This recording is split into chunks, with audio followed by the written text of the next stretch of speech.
Back in episode 90, I talked about some of the really bad advice for new podcasters that I keep seeing in Facebook groups. And today, I want to talk about batch recording. What is it? And when is it okay to do it? And what are the negative side effects?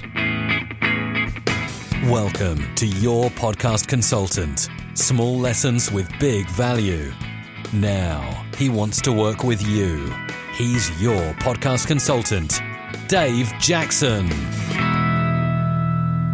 My mom used to say if I would come in and say, well, so-and-so is doing it, and they'd be like, well, if Johnny Johnson jumped off the bridge, would you do it too? And so many people see that there are some big podcasters that love to do batch recording, but that doesn't mean it's a good idea for you. So first things first, what the heck is batch recording? It's when you record a bunch of episodes in one sitting. So for example, let's say you do a podcast, you've decided to do a short podcast every day, Monday through Friday. Well, you might take Saturday and record 5 episodes on that one day so that you can kind of time release them over the next week. So you record a bunch of episodes at once. People call that batch recording.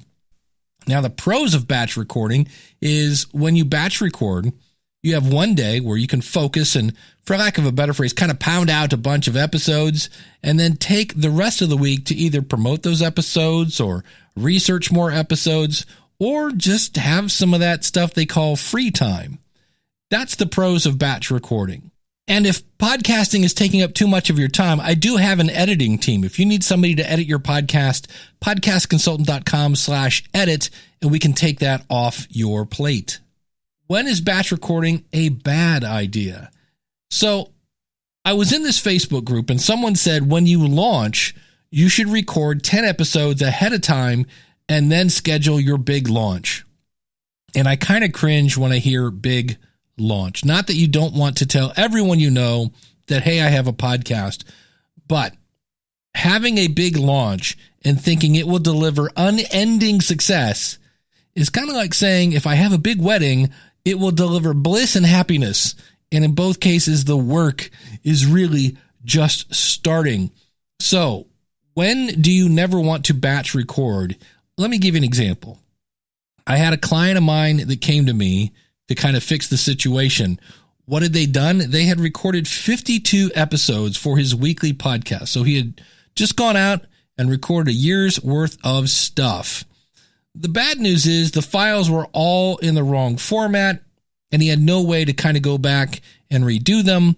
And we kind of tried to tweak them, and in the end, he just had to go back and re-record.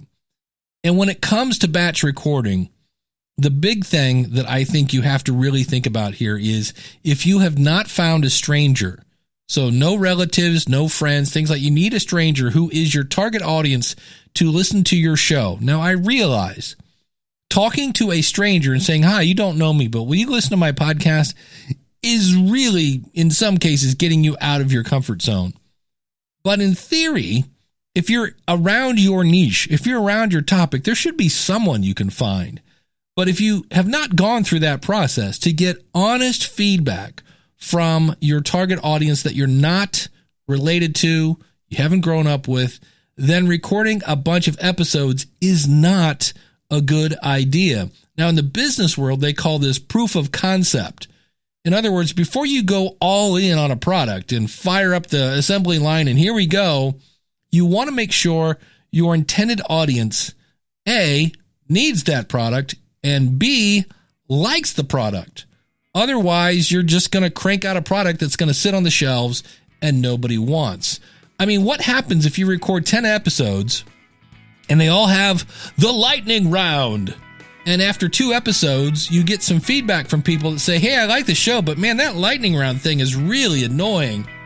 Well, you kind of go, great, because there's only 8 more episodes with the lightning round in that. So you would never batch record a large number of episodes when you first launch until you know what you're delivering is what your audience wants. And I've got all sorts of things I can help you with to go in. Even if you don't have an audience yet, I can show you how to figure out what your target audience is looking for so that you don't have to worry about sounding stupid. You don't have to worry about, is this going to resonate with people?